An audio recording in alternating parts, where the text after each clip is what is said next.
Hoy nos acompaña Juan Sáez. Él es maestro zahorí, geobiólogo, terapeuta, acupuntor, practicante marcial, padre de familia y escritor. Ha publicado libros en Brasil y España. Es además un viajero asiduo desde hace años. Explora el mundo sutil, usando la sensibilidad como herramienta para desvelar los secretos de los lugares sagrados o de poder. Da cursos, viajes, conferencias en Estados Unidos, Brasil, Francia, Italia, Siria y Jordania, y en gran parte de la geografía española. Es un referente mundial como catalizador para despertar la sensibilidad personal. Hola a todos. Como os decía al principio, hoy contamos con la presencia de Juan Sáez. Bienvenido, es un placer contar contigo aquí. Tengo que deciros que es un crack, tiene muchísimas cosas fantásticas que contarnos, cosas que no hemos tocado hasta ahora en las temáticas que solemos abordar habitualmente y que son muy interesantes. Entonces él es el escritor, como comentaba, de varios libros. Este es Arte Zahorí, Geobiología Consciente.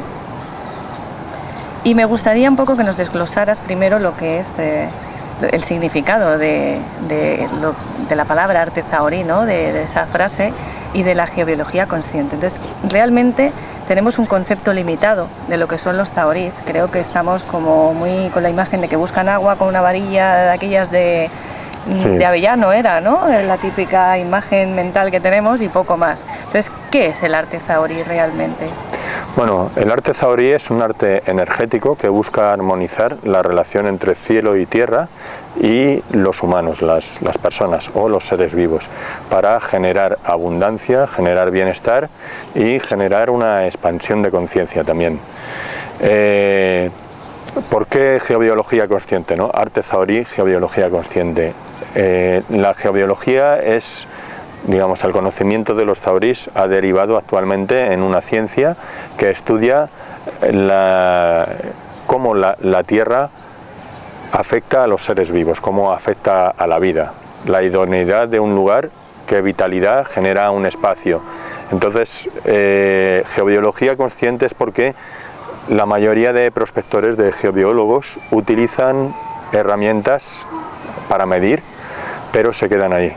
Nosotros en el arte zahorí, además de utilizar todos aparatos para medir diferentes variables como campos electromagnéticos, microondas y otra serie de factores que afectan a un espacio, utilizamos nuestro cuerpo como herramienta sensible. El cuerpo es mucho más fina, mucho más sensible que cualquier otra herramienta, pero con diferencia.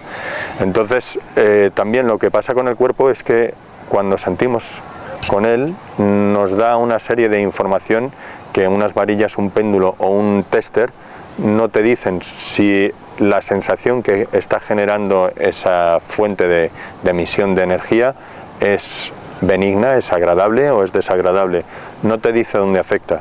Mientras que con el cuerpo puedes saber si te afectan los riñones o la cabeza o el pecho, si es positiva o si por el contrario está drenando tu fuerza vital.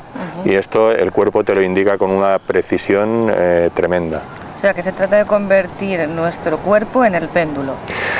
Eso es. Bueno, de hecho es lo que somos. Carlos Castaneda, el antropólogo y escritor, comentaba que somos perceptores, 100% perceptores. Es decir, estamos recibiendo información continuamente y esta información lo único que hace falta es que seamos conscientes de ella, que podamos integrarla en nuestro continuo mental, porque desde niños estamos entrenados para todo lo que no se puede medir o pesar, descartarlo. Es decir, nos han programado para ignorar el mundo sutil. Sí, es cierto, totalmente. Claro. Y entonces, pues bueno, o sea, las herramientas lo tenemos ahí, es digamos, parte de nosotros, sentir. El sentido, el flujo de la vida nos lleva a eso, a percibir. Entonces, una vez tomamos la decisión y nos dan una serie de pautas accesibles a todo el mundo, sentir viene de forma natural, es lo más natural. Muy bien. Yo tengo que decir que como sensitiva, y digo sensitiva entre comillas, refiriéndome a que estoy en contacto con esa percepción, ¿no? Como que no desconecto eso, que todo lo que no se pueda medir, pesar, como tú decías, no lo tengo en cuenta, sino al revés. Yo tengo en cuenta todo eso que no se puede medir y pesar habitualmente. Tengo muchas veces la sensación o la percepción de que hay algo, de que estoy sintiendo algo negativo, positivo, que me afecta, que no me afecta. Me refiero a nivel que no sea agresivo, pero tú estás percibiendo algo y muchas veces me encuentro con la sensación un poco frustrante de que no sabes qué es eso que estás percibiendo. Entonces, claro, con esto podríamos empezar a catalogar un poco de dónde viene, ¿no? A poder ubicar y decir, pues esto pues igual es una corriente de agua que hay abajo, una falla, o cualquier otra cosa que nos esté afectando en ese momento. Sí, lo que ocurre es que todos, en mayor o menor medida, todos sentimos. Todos podemos hablar de sensaciones. Si hablamos de energías, la cosa queda un poco New Age, pero cuando hablamos en tal sitio había tal sensación, eso es algo próximo, es algo que estamos acostumbrados a hablar de ello. Entonces, siempre que hay un flujo energético, se produce una sensación. Las sensaciones nos indican que hay un vínculo, que hay un trasvase de energía. Sí. Eso está al alcance de todo el mundo. Lo único que al principio tienes que tener una guía. Es como cuando vas a probar un vino, al principio diferencias entre vino tinto y vino blanco y poco más. Luego, si tienes a alguien que te va indicando, mira, este tiene un sabor más redondo, este tiene un sabor más largo, este es más afrutado, tú vas haciendo un registro de sensaciones y entonces cada vez que tomas un vino pues puedes catalogar en qué escala eso que acabas de beber. Cuando vamos a un lugar pasa algo parecido. El cuerpo nos da una serie de registros, las aguas se sienten en una zona, las fallas en otra, cada zona que está alterada produce un estímulo y nosotros lo registramos. Cuando tú tienes como una lista, una serie de referencias ya conocidas, el nuevo estímulo es fácil concretar cómo te está afectando y cuál es, digamos, su calidad energética. Es decir, que si oís ruidos extraños, es que estamos en un entorno natural, como podéis comprobar, es un espacio abierto, como no podía ser menos, tocando la temática que estamos tocando. Hay que predicar con el ejemplo y en ello estamos. O sea que disculpad por favor los sonidos de fondo que a veces pueden resultar un tanto chocantes, pero tenemos una granja aquí al lado con animales de diferentes tipos y los sonidos que emiten son naturales, con lo cual estamos en contacto con la naturaleza, con las sensaciones, con las fallas y con todo lo que haya por aquí. Entonces me gustaría saber ahora, volviendo otra vez al tema, ¿cómo nos puede ayudar este arte, ¿no? El arte zahorí? Bueno, el arte zahorí, yo hay veces que digo que es como un do, como un camino. Entonces nos acerca a nuestra responsabilidad. Una vez estamos sintiendo, sabemos dónde estamos, tenemos conciencia de cuál es el entorno en el que nos estamos moviendo, podemos elegir de una manera consciente, de una manera responsable, y eso nos va a acercar a ser libres, porque entonces voy a tomar una decisión teniendo en cuenta todas las referencias, todos los parámetros que me están afectando. ¿Y de dónde surge la idea de plasmar todo eso en un libro, en Arte Zahorí, Geobiología Consciente? Porque realmente es como un manual, ¿no? Ya sí, por lo que hemos podido comprobar. Eso es. Bueno, yo cuando empecé a hacer viajes, recorridos, a impartir la formación, vi que había gente que quería asistir, que quería participar, pero que por lo que fuera, porque estaba muy lejos o porque no era el momento, pues no podía. Y entonces quise hacer una guía práctica, porque el libro es un libro práctico, de cómo desarrollar la sensibilidad y aplicarla a nuestro entorno, para encontrar agua, para encontrar fallas, para armonizar una persona o armonizar un lugar. Y entonces hay una serie de ejercicios, una serie de meditaciones que están en el libro, donde se explica cómo ir alineando el cuerpo, cómo ir activando nuestra sensibilidad para que esto sea posible. Luego hay una parte teórica, evidentemente, porque la mente necesita una serie de referencias, una serie de parámetros para estructurar la nueva percepción. Piensa que tanto en los cursos como si empiezas a hacer los ejercicios, o en los viajes también,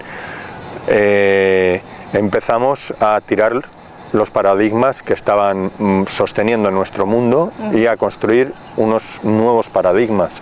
Es decir, que de repente empezamos a entrar en un mundo nuevo, porque empezamos a sentir algo que hasta ese momento no lo considerábamos.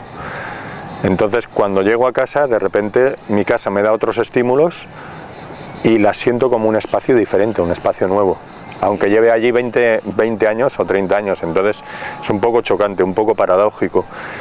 También lo que ocurre es que cuando veo que el entorno me da nuevas referencias, lo que más sorprende es que soy yo el que tiene esas nuevas características.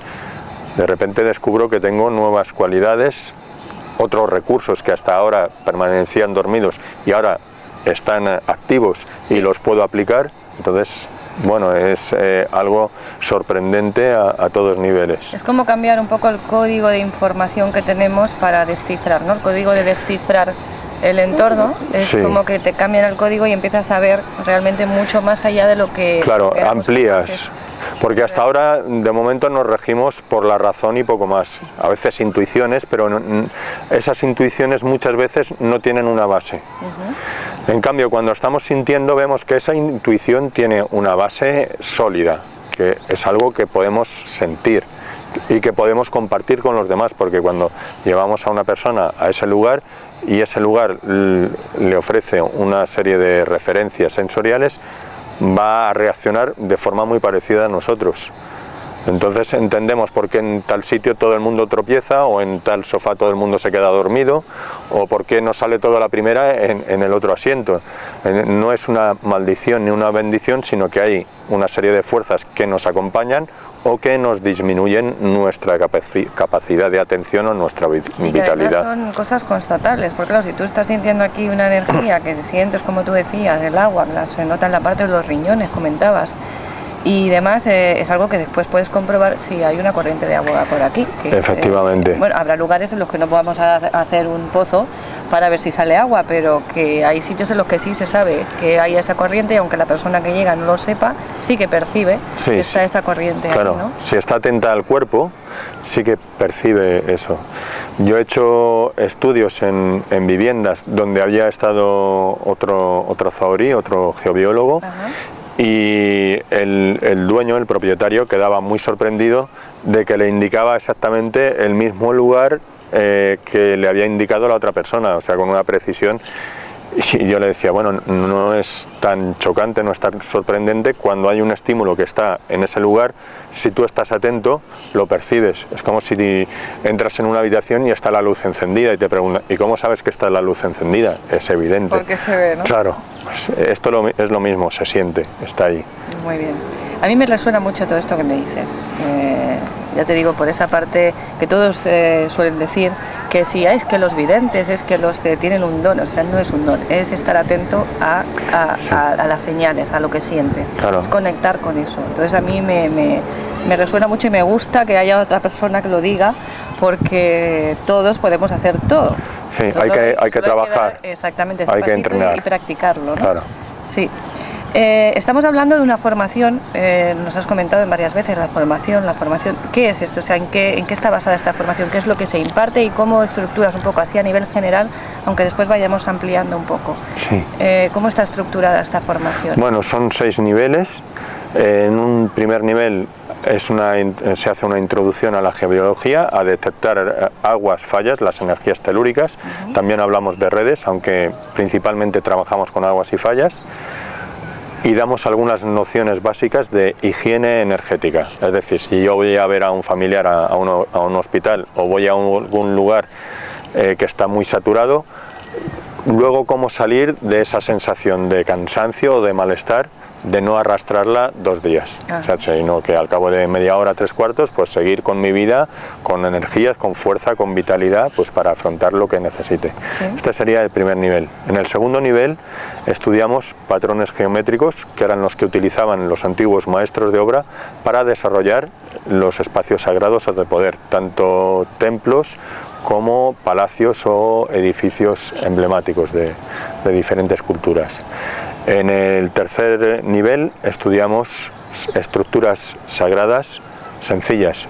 Está dedicado a los megalitos y a los lugares de poder, a poblados ibéricos, a dólmenes, menires, cromlechs, túmulos, todo esto, cómo nos afectan, y sobre todo cómo interactuar con ellos, cómo activarlos, porque son generadores de energía que están, digamos, en stand-by, están como dormidos, y entonces hay una serie de puntos parecido a un password, a una clave de un ordenador, que tú los puedes activar para que ese lugar empiece a generar una energía más intensa y armonice tus chakras o armonice tu sistema energético.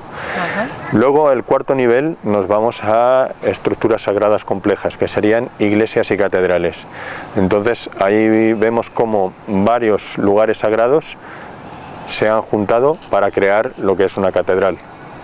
A veces los antiguos también había una secuencia de dólmenes y menires que actuaban como una catedral dolménica, y el fin era armonizar todo el cuerpo, porque si no, cada capilla, cada iglesia da referencia solo para un centro energético.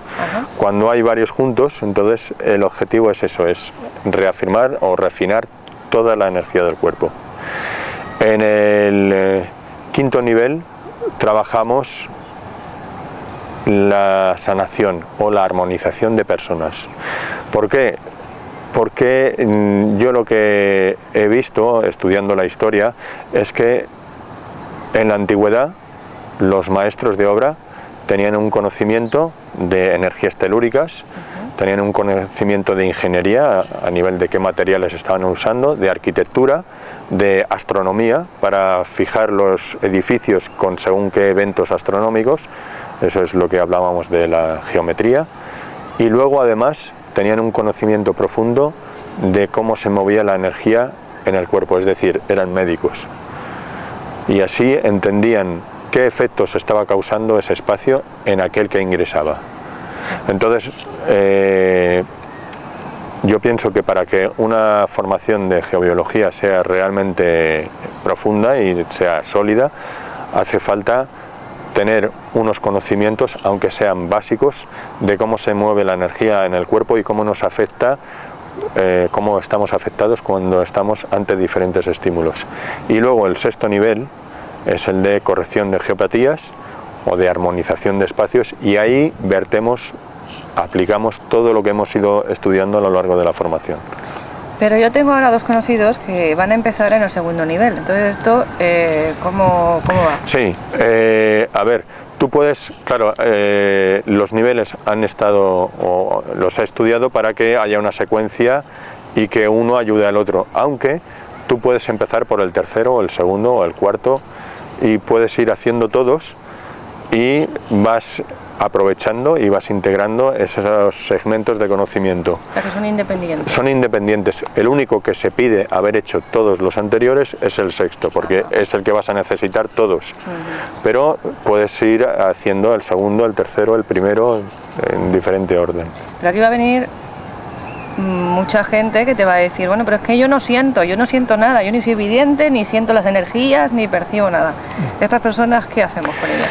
Bueno, primero, es lo que decía, si nosotros hablamos de energías, hay mucha gente que nos va a mirar así con cara rara, ¿no? Sí. Con cara sorprendida, pero si nosotros hablamos de sensaciones, todo el mundo dice que ha percibido tal o cual sensación, o me ha dado buena sensación, o buena onda, o como lo queramos decir. Todo el mundo siente, absolutamente todo el mundo. Lo único que para sentir lo que hay que hacer es no esforzarse, aunque resulte paradójico. Es lo mismo que para dormir. Si yo me pongo a dormir y me pongo a concentrarme de que quiero dormir, no voy a dormir nunca. Tengo que hacer exactamente lo contrario, relajarme y dejar que ocurra. Para sentir hay que hacer exactamente lo mismo. Me relajo, dejo el cuerpo casi como si se fuera a dormir y siento que me pasa. Entonces, si estoy en una zona neutra, relajo el cuerpo y veo cómo está, luego me voy a una zona supuestamente alterada y hago lo mismo, relajo el cuerpo y veo qué estímulo me está llegando ahí.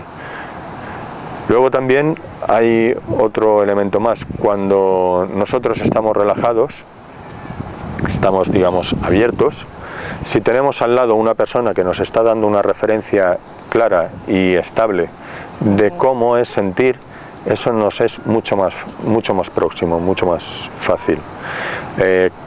Carlos Castaneda, explica muy bien una serie de estructuras energéticas dentro del cuerpo humano, o alrededor de la persona, y esto nos explica por qué sentimos o por qué en los cursos se puede sentir tan fácil.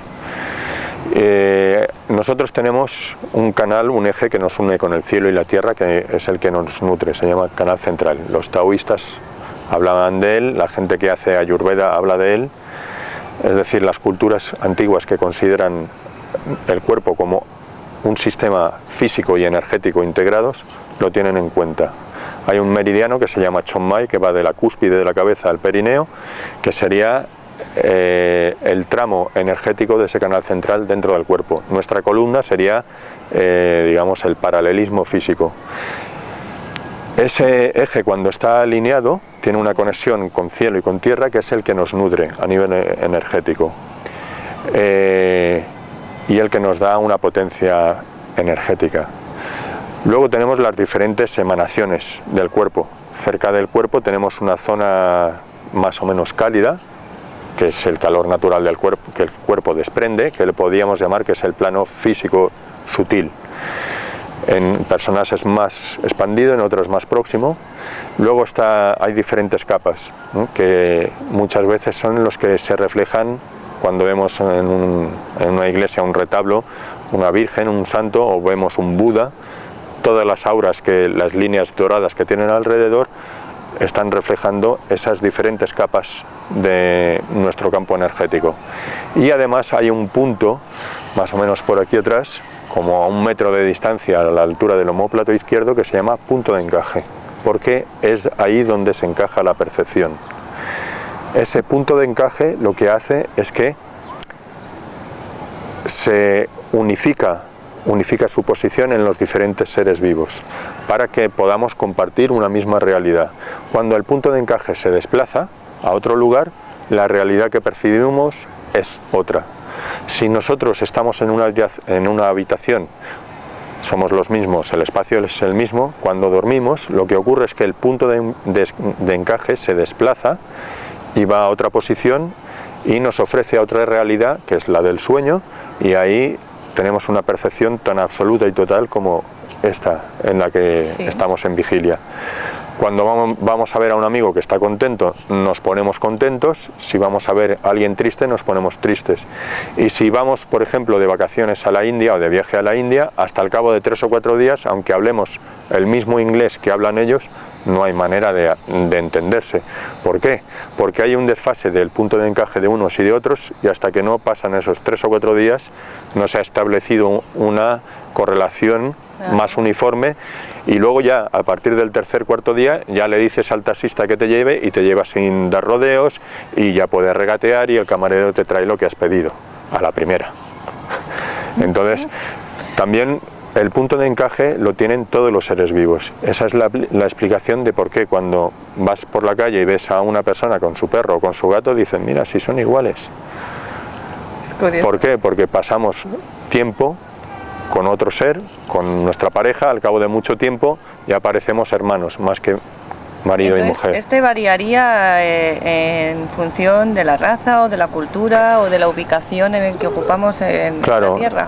Sí, y eso es lo que nos da una capacidad de percibir u otra, la que nos da una dinámica u otra en la vida. Cuando nosotros somos conscientes de nuestra posición en el punto de encaje, nos damos cuenta que el estar enfadado o el estar contento es simplemente una posición en el punto de encaje, que yo no soy ni el enfado ni soy la alegría, que soy algo más allá de eso. Entonces esto, a nivel de sensación, luego me sirve para que con las emociones tenga una distancia con mis emociones y las pueda trascender, pueda superar patrones emocionales también más fácilmente. ¿Y cómo se puede enseñar a sentir? Porque claro, todo esto dice, bueno, yo te voy a enseñar a...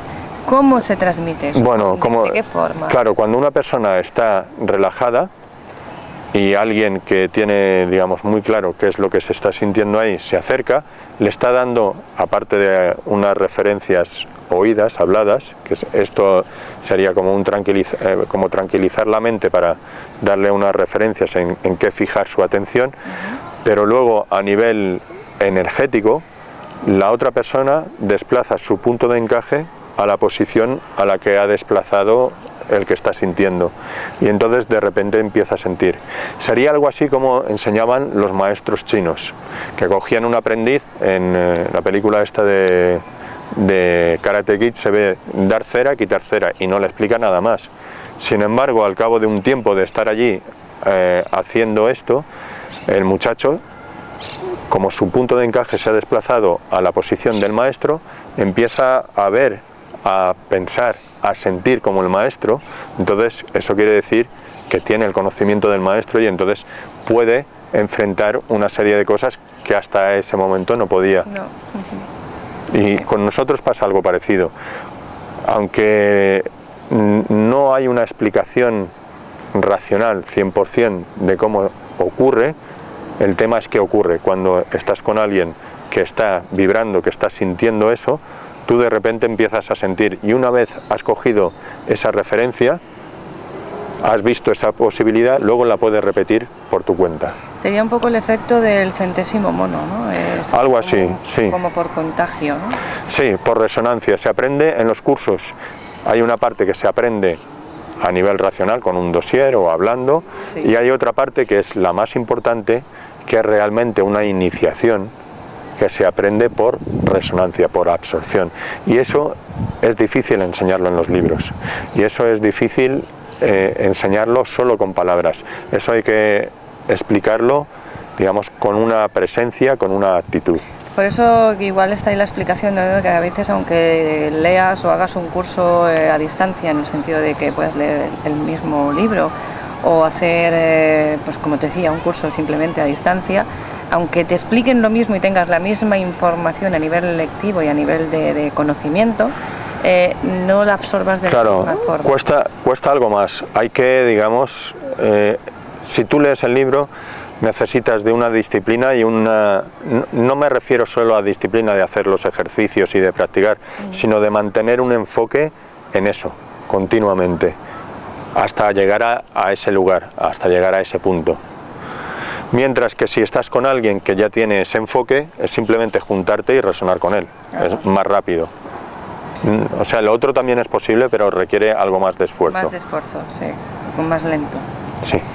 Es decir, que esto no se termina aquí, que ahora vamos con la parte de los viajes, que no es menos interesante que lo que ya hemos tocado. Sí, está muy bien. Porque no solo es que nos vamos de excursión, no es aquello que dices, cojo la mochila, me subo en el tren o en el barco o cojo el avión y voy a ver paisajes bonitos. No, vamos a aplicar todos esos conocimientos dentro de esos viajes.